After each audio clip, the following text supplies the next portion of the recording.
अब राणा साहब पार्लियामेंट जी ठीक है सर, आप ये कह रहे हैं कि पार्लियामेंट का काम है, पार्लियामेंट अपना काम करे, अगर कोई तशरीह की जरूरत है सुप्रीम कोर्ट तशरीह करे और सुप्रीम कोर्ट की तशरीह को फिर तस्लीम किया जाए। यानी आप ये कह रहे हैं कि हर इदारे को अपनी हुदूद में रहकर काम करना है, सिंपल इज दैट। लेकिन राणा साहब इसमें एक मसला अब यह है कि आप ये तशरीह कर रहे हैं कि एक बंदा अगर सुन्नी इत्तेहाद काउंसिल में चला गया तो वो तहरीक इंसाफ में नहीं जा सकता।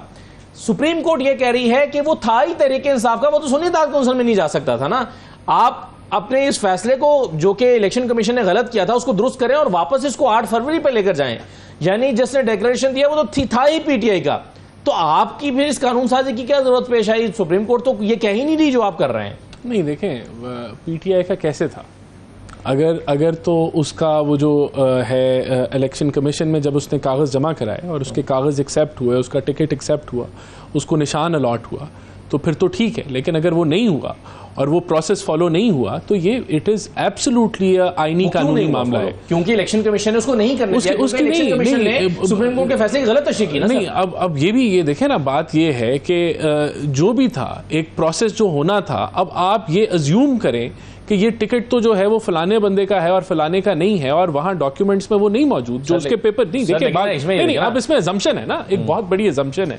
अजम्पशन ये है कि जो प्रोसेस, जो प्रोसीजर फॉलो हुआ उसके अंदर जो टिकट नहीं, उस फाइल के अंदर इलेक्शन कमीशन की वो जो फाइल है उसमें टिकट वो रद्द हो गया होगा, वो नहीं मौजूद हुआ होगा, या वो उन्होंने निकाल दिया होगा कि भाई ये आपकी पार्टी, आप तो पार्टी के तौर पर इलेक्शन नहीं लड़, सलमान राजा तो खुद फिरते रहे, वो फाइल खाली होगी ना।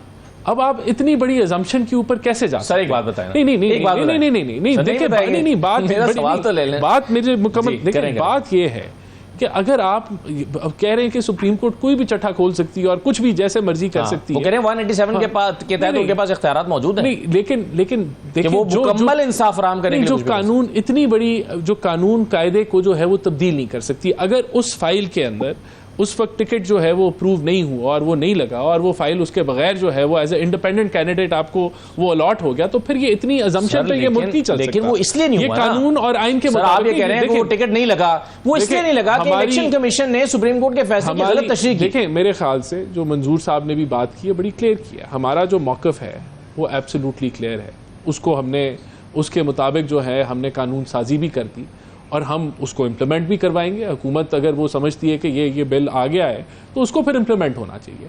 अगर किसी को मसला है इससे तो बिल्कुल वो दोबारा सुप्रीम कोर्ट के पास जाए, फिर दोबारा आप कानून साजी करेंगे, नहीं फिर दोबारा सुप्रीम कोर्ट। तो इसी तरह है ना। देखें, मैंने तो आपको कहा कि सुप्रीम कोर्ट का जो है इतना मैंडेट नहीं है कि वो नुक्ता भी लगाए या नुक्ते को कौमे से तब्दील कर दे, ये नहीं कर सकती सुप्रीम कोर्ट। मुझे एक सवाल का जवाब दे, फिर मैं अली बुखारी साहब के पास चला जाता हूं कि इलेक्शन कमीशन की कोई गलती थी या नहीं थी। अगर इलेक्शन कमीशन ने किसी जमात के उम्मीदवार को, सवाल पूरा मैं करूं ना, अगर एक उम्मीदवार को इलेक्शन कमीशन ने कहा कि भाई मैं सुप्रीम कोर्ट के फैसले को यूं समझा हूं कि आप पार्टी के तौर पर इलेक्शन नहीं लड़ सकते, सलमान राजा साहब से फर्ज करें एक बंदे से कहा कि आप तो पार्टी के बंदे नहीं, आप तो आजाद होंगे, अब सुप्रीम कोर्ट कह रही है नहीं हमने ये नहीं कहा था, आपने गलत तस्वुर किया। अगर वो इलेक्शन, ये भी यू टर्न है सर, अगर ये भी सुप्रीम कोर्ट का अजीब सा यू टर्न है। जो उसका फैसला था वो बड़ा क्लियर था, उसके अंदर जो है वो उस फैसले में जब आप एक पार्टी को निशान ही नहीं दे रहे और वो निशान नहीं दे रहे तो वो पार्टी कैसे वो इलेक्शन लड़ेगा, वो बंदा उस पार्टी के अंदर, उसकी पार्टी के साथ एफिलिएशन तो खत्म नहीं हो जाती। नहीं, लेकिन बात ये है कि जब उसको निशान ही नहीं अलॉट हुआ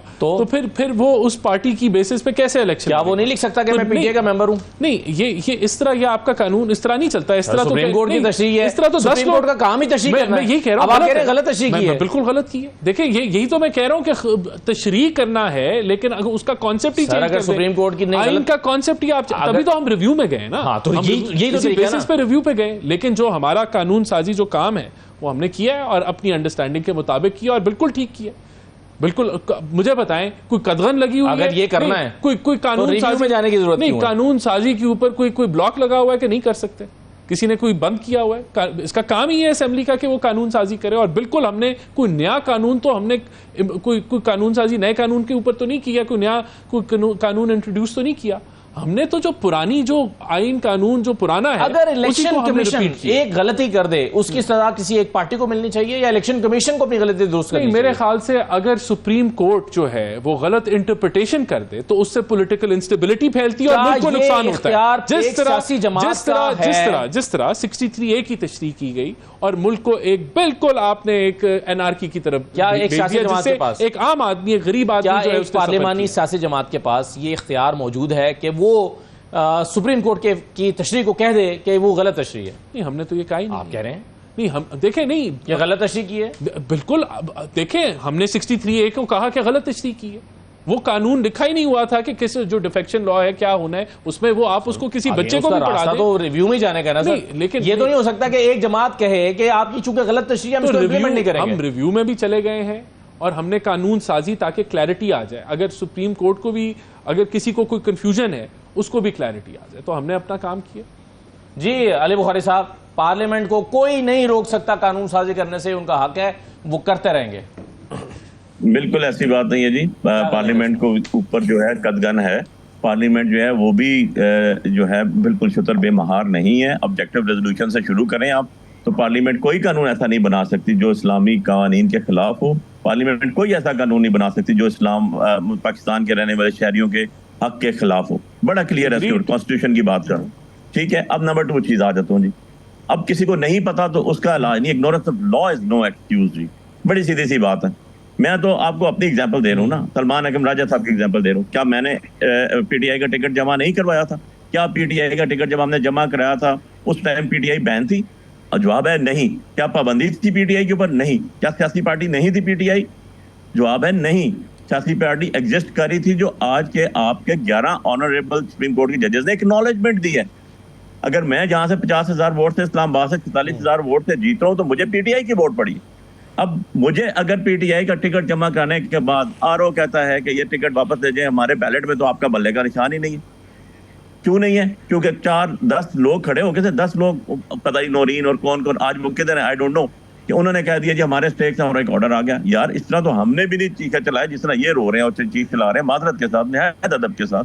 गुजारिश है कि पार्लियामेंट इसलिए नहीं बनाई जाती, और पार्लियामेंट का काम ये नहीं है कि पर्सन स्पेसिफिक जो है वो अपना लॉज बनाना शुरू कर दें। फॉर एग्जाम्पल, जो अभी अमेंडमेंट से पहले ऑर्डिनेंस आया था एक, जो 2024 में, जिसके अंदर रिटायर्ड जजेस को लाया गया, क्या उस पर यूसुफ रजा गिलानी साहब ने साइन नहीं किए थे as acting president of Pakistan? क्या यूसुफ रजा गिलानी साहब की अपनी पिटीशन तैमूर मलिक के खिलाफ नहीं पेंडिंग पड़ी हुई थी? पर्सन स्पेसिफिक नहीं है वो। क्या कोर्ट ने उसके अंदर मुझे स्टे नहीं दिया? सलमान अकरम राजा को नहीं दिया लाहौर ने, और इस्लामाबाद हाई कोर्ट ने मुझे दिया। रीजन बीइंग के उसके अंदर मैलिस नजर आ रही है। ये कोई बोनाफाइडली नहीं बना इसके अंदर, इसके अंदर मेलाफाइडली बनाया गया था ये ऑर्डिनेंस। उसके बाद एक्ट लेकर आया गया। क्या एक्ट चैलेंज नहीं हुआ वो? तो आप जो भी इस तरह के काम करेंगे जो contrary to the provisions of constitution होंगे, या जो के लोगों के जो फंडामेंटल राइट्स हैं उसके साथ क्लैश करेंगे, या इवन सुप्रीम कोर्ट की जजमेंट के खिलाफ होंगे, तो अंडू होगी। क्या हमारी गवर्नमेंट, मैं आपको कह रहा हूँ, जब प्रॉपर की गई और रात को कोर्ट्स लगाई गई, 12 बजे खोली गई, तो क्या स्पीकर के रूलिंग को नहीं कोर्ट ने ऑन किया? उसको नहीं उसको सेट असाइड किया? उस टाइम ये सारे लोग खड़े हुए थे। क्या मियाँ साहब को 10 साल के बाद कंडोनेशन ऑफ डिले नहीं मिली? क्या मियाँ साहब की बायोमेट्रिक्स नहीं जाके हुई एयरपोर्ट पे? यार क्या कर रहे हैं? ऐसे नहीं करें। आप जो चीज़ है उसको उसी एंगल में लेकर चलें, पाकिस्तान को आगे लेकर चलें। किसी पाकिस्तान की सबसे बड़ी पार्टी को बाहर फेंक के आप कहें जी हम अकेले चले जाएंगे, यार आपको तो एक्सेप्टेंस ही कोई नहीं है, ना कंट्रोल हो रहा है। पीपल्स पार्टी आपकी इत्तेहादी जमात है, क्या कहती है आपके बारे में? जरा सुन लें उनके स्टेटमेंट, सुन लें उनके। तो बात यह है कि आप कानून साजी ऐसी करेंगे जो पर्सन स्पेसिफिक होगी, अंडू होगी। मैं खुद चैलेंज करूंगा। आप करना क्या चाहते हैं? आप हमारी दी हुई सीट्स जो हमें मिली, मुझे जरा आर्टिकल 51 पढ़ लें आप कॉन्स्टिट्यूशन का, 59 पढ़ लें, 106 पढ़ लें। यार किस बुनियाद के ऊपर जो है आपने प्रोपोर्शन सेट किया हुआ?